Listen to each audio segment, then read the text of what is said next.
What's up, guys? Welcome back to another edition of Nerdthusiast Poker Podcast.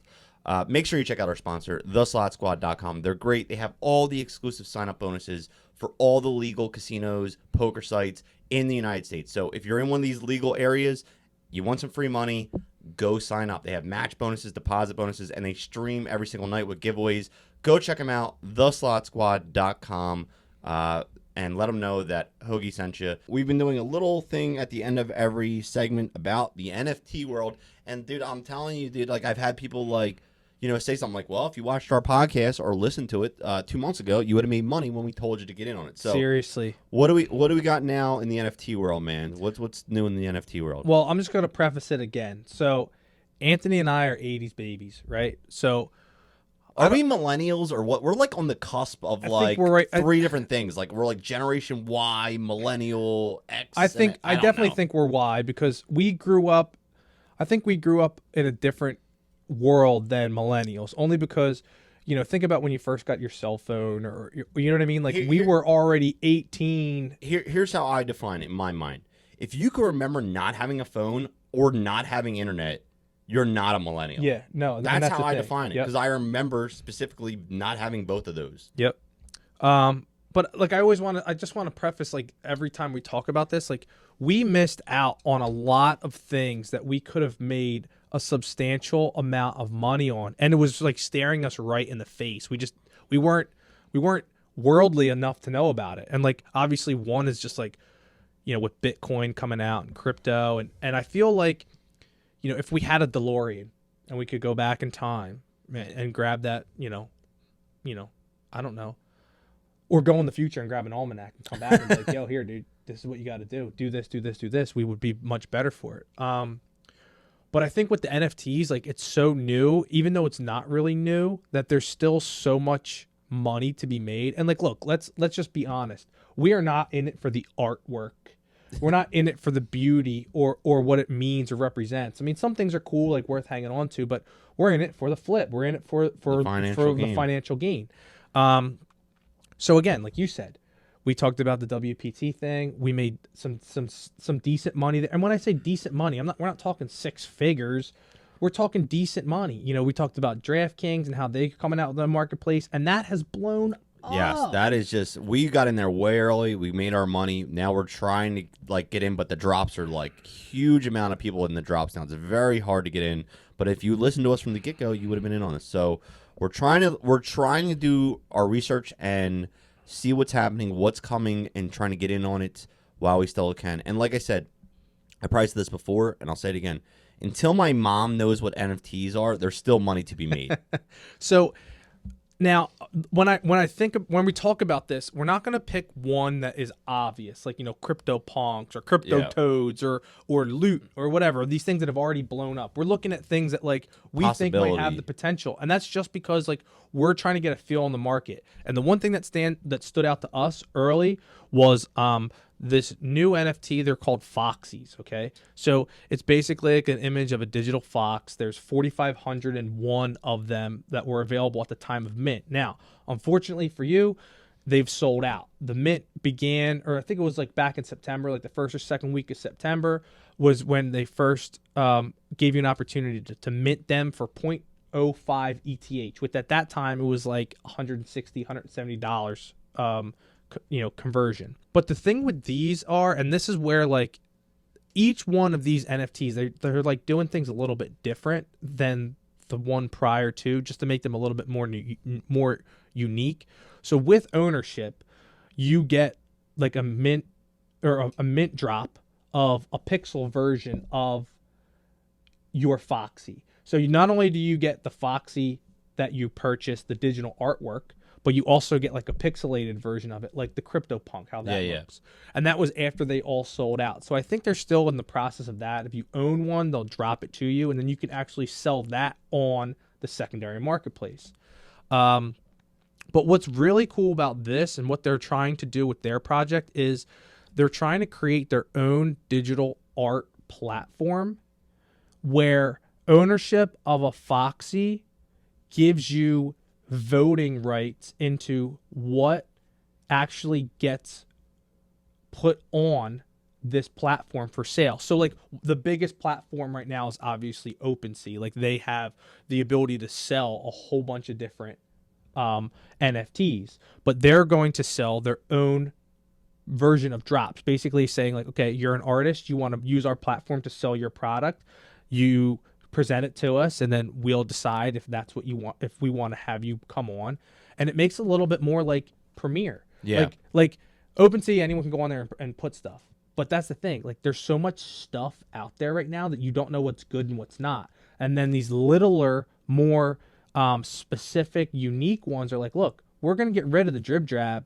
We're going to only put the Premiere stuff from people that we want to buy and sell on our marketplace. Like they're not just going to open up to anybody, because if you own it, you make the decision. The cool thing with that is if you have your Foxy and you decide, okay, we're going to allow this guy to sell his artwork on there, portions of the proceeds or whatever it is that this gentleman will pay you to use your marketplace gets split evenly among all 4,500. Well, it wouldn't be 4,500 because some people own multiple, but it would be split among all. So it's basically owners. like buying shares in a company. Exactly. But you have to have the Foxy in order for you to do that. So other things that they have on here, I already talked about it. There's an exclusive club that they have. It's called The Den. It's pretty much like a Discord. I don't think it's necessarily their Discord. It's going to be something that'll be a little bit more private, but it'll be a part of the NFT world where they're like, listen, you get first dibs on all these new people coming in. So like pretty much they whitelist you. So like let's say you decide to have, I don't know, whoever come in and sell artwork, you get first crack at buying their things. That's cool too. And then it goes out to the public. But again, they're like, not for nothing, they're pretty fucking cool. Yeah. So we were able to score one right at the mint time. I wouldn't say ours is very rare, like where you're going to turn it and flip it into a bunch of Ethereum and then convert it to US dollars. But we like both I did said, get one at least. So. They're cool. What I would suggest is, go on the secondary marketplace. I checked today. If you're interested, it's a small investment for something that could blow up. I think the floor right now was just above mint price, which was 0.05 ETH, converted to about 160, 170 bucks at the time. It's still hovering right around that mark. And it's funny because like learning some of this stuff, like there's called like holding it, but it's spelled like HODL. And then there's something called like paper hands or diamond hands. So like diamond hands is like, you got to be strong and hold that bitch and don't sell it for anything, right? And then paper hands is like people who like, they're like, oh shit, I need my money back. Like you kind of like falter in your resolve. And that's the thing. Like if anyone goes through what happened with CryptoPunks, and this is just a little aside, CryptoPunks came out in 2017 and they were just like, okay, cool, whatever. They're just digital heads and they're pretty cool, but nobody at that time thought these are going to turn into $1 million assets where you could take one of these and sell it for 7 figures. And that's just it. Those people, those paper hands, sold them for like $3,000, $4,000. And now they're like, oh my God, if only I had held it a little bit longer. Yeah. So look, this isn't for the faint of heart. This isn't something that you like think like overnight it's going to turn into like $1 million investment. Yeah, don't put your car payment or rent on the line. It's not, here. and it's a small amount to risk. It's literally the cost of a poker tournament, like a low buy-in tournament. Like you could literally pay $200 plus like the cost to like mint it or to transfer the gas, which is all kinds of other stuff. We'll get into that another one. Here's the thing though, right? Foxxies, we'll see what happens. I mean, hopefully this blows up. Hopefully it goes next level. It might not, but here's the thing. NFTs are not going anywhere. Blockchain are not going anywhere. So if you're one of these people like, this is a fad, it might be a fad the way it's being done right now, the way the art's coming out, but the grand scheme of things of the NFT world and tokens and all these exclusive things that are happening, that's not going away. It's going to get bigger. Listen, look at it like this, right? Set all the other stuff aside. Set like OpenSea and like their millions of whatever artwork on their side. when you have entities like the NFL, Major League Baseball, the NHL, NBA, all putting their money into the idea of an NFT marketplace. DraftKings has already done it. Tom Brady has signed on with FTX, which is a crypto-based company, which just launched their own NFT marketplace. Like, you can say what you want about it, but it's not going. There are some things that are going to stay. Some things are definitely going to fall by the wayside. It's just like anything else. Like, you know, we talked about before, like Pogs. Like, Pogs were cool. You got to pick some slammers, but like, what are Pogs worth today? You know what I mean? Like, some of these Pog NFTs are going to fall by the wayside, but the ones that hold their value are the ones that actually represent something in pop culture. Sports players, pop stars, actors, actresses, like singers, songwriters, whatever, like things that have like a iconic following. You know what I mean? They're gonna always hold value. That's the future. Like like we already talked about it.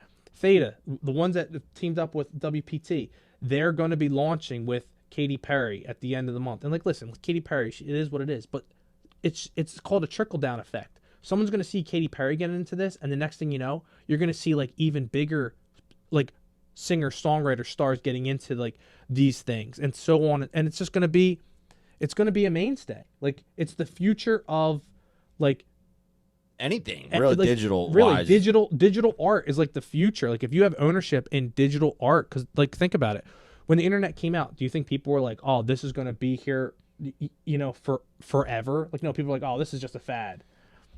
Yeah. Listen, if you're one of these people that, like, you know, listen, I hate to say this because I have kids, right? Like, and people like, oh, you know, you try to limit screen time. I know you got kids too, and you try to limit screen time, right? And you're like, you know, because we think of the way we grew up and we did stuff. But dude, I constantly keep saying to myself, 20 years from now, is there going to be more technology or less technology? Oh, and it's like, the more my kids can figure out right now, even though I don't want them on their thing watching YouTube for 3 hours straight, but it's at the same time, like, I want them to learn how to use the computer. Like, my son is all on the computer now. I'm getting my other son a computer for Christmas. I'm trying to get them involved. I'm doing coding and little things with them now, because, dude, like, it's just so, like, when I hear parents that are like, I never let my kid use the iPad, I'm like, well, guess what? In 10 years, your kid's screwed, because that's where it's going, bro. Like, it's going to be even more. And when you add in, like, digital artwork and editing and blockchain, like, if your kid by the time he's 12 years old doesn't understand this fully, he's gonna be the weirdo when he's 20 that can't find a job. I know. I mean, you look at our parents, or even like in, you know, my circumstance, my grandparents. Like, I show them my phone and they're like blown away. They think it's from like the future. They're like, how? And that's someone who, you know, they're an older generation. They never stuck with the change in time. Like, they just stayed in 1950 until, you know, like they didn't start using DVDs until DVDs were like already on their way out, and they're like, oh my god, you can put this disc in and there's special features. And I'm like, look, yeah, I know, these have been around for like 20 years. Where have you been? Like, but that's what I'm saying. Like, there's people out there like that. They're like, oh, I'll never do that. But like, you're only doing yourself a disservice. You're just falling behind faster. Like, you got to stay with the curve. And the NFT, I don't know exactly where it's going to go, but I can definitely see that it's not going to go away. Like I said, the Bobs and the Foxxies and all the things, like, yeah, maybe in 5 years from now that's not going to be the thing, but dude, the whole thing is going somewhere, and we're just trying to tap into and try to figure out maybe a month or 2 months ahead of time of where it's going to, and try to get there first. I mean, that's really the name of the game. Yeah. Just get there first. Get ahead of the curve. Yeah, and figure it out. So, listen, if you guys see anything, you want to talk about anything, please don't try to sell us some bullcrap. Don't be that guy. Yeah, don't market your own NFT because, like, you want to get publicity. Yeah, you know? But if you want to talk about stuff, or you want to discuss things, or, hey, feel free to comment, drop below, hit us up on Twitter. We'll talk about different things. We've been kind of in touch with a couple other people that are, like, really in-depth in this, and we're trying to see where it takes us. But the Foxxies, we're going to see what happens with it. And we'll hopefully next month have something else going on and kind of go from there. But, you know, we're not paid by the artists that make the Foxxies. We're not. It's honestly just research from what we're doing on our end, and just like we're paying attention to social media. We're paying attention to like a lot of these secondary crypto sites, and they're probably getting marketed and pumped. But I mean, they've gotten nothing but positive buzz. And not to go back to it, but like the minting process was fairly simple. Like some of these other ones, you got to do this, you got to do that, you got to change, and it's like, dude, I don't got time for all that. Yeah. So.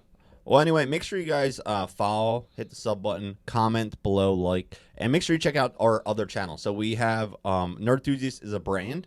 We have wrestling, music, movies. Yep. I don't know, other stuff. Video games. Video games. There's all kinds of different content out there. You can go to our YouTube page. You can follow us on Patreon if you want exclusive videos, behind the scenes stuff, some raw footage. That's our Patreon for as low as like $5 a month. You get all this exclusive footage. That helps build our brand as well. We're also looking for a social media manager. So if you have some extra time in your hands, look, we are willing to pay you to help us with our social media. We all have, full-time jobs. We have children. We have children on the way. We're busy people. You got children on the way? No. I don't got children on the way. No. I know. Yeah. But you understand what I'm saying. So if you're interested and you're a whiz with all this stuff, reach out to us, because we might be able to put a little bit extra pocket in your cash and you can hop on with us. Yeah. So reach out to us on anywhere that you can find us. We'll get a hold of you. But yeah, make sure you follow, subscribe, check out our social media, and we'll see you next time. I'll probably be wearing like maybe 2 bracelets. Listen, from the after the series, we're coming back. I'm gonna have some bling. Flash forward. Womp womp. All right. See you guys. We'll see you on the next one. Later.